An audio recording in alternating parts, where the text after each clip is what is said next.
మహాభారతంలో ఎంతోమంది యోధులు ఉన్నారు. వారిలో కర్ణుడు కూడా ఒకరు. అయితే ఈరోజు మన వీడియోలో కర్ణుని జననం గురించి తెలుసుకుందాం. ఒకరోజు యాదవుల రాజు అయిన కుంతిభోజ ఇంటికి దుర్వాస మహర్షి వస్తాడు. దుర్వాసుడు ముక్కోపి. ఆయన కోపానికి దేవతలు సైతం వణికిపోయేవారట.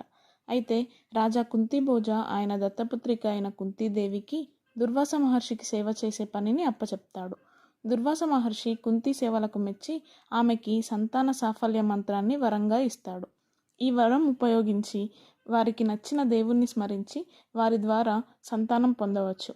అయితే కుంతీదేవి దుర్వాస మహర్షి ఇచ్చిన వరం పనిచేస్తుందో లేదో అని మంత్రాన్ని ఉపయోగించి సూర్యభగవాను ప్రార్థించి కర్ణుడిని పుత్రుడిగా పొందుతుంది. కర్ణుడు కవచకుండలాలతో ప్రకాశవంతంగా ఉంటాడు. కానీ పెళ్లి కాకముందే తల్లి అయ్యింది కాబట్టి అవమానాలు ఎదుర్కోవాల్సి వస్తుంది అని కర్ణుడిని ఒక పెట్టెలో పెట్టి నదిలో వదిలేస్తుంది.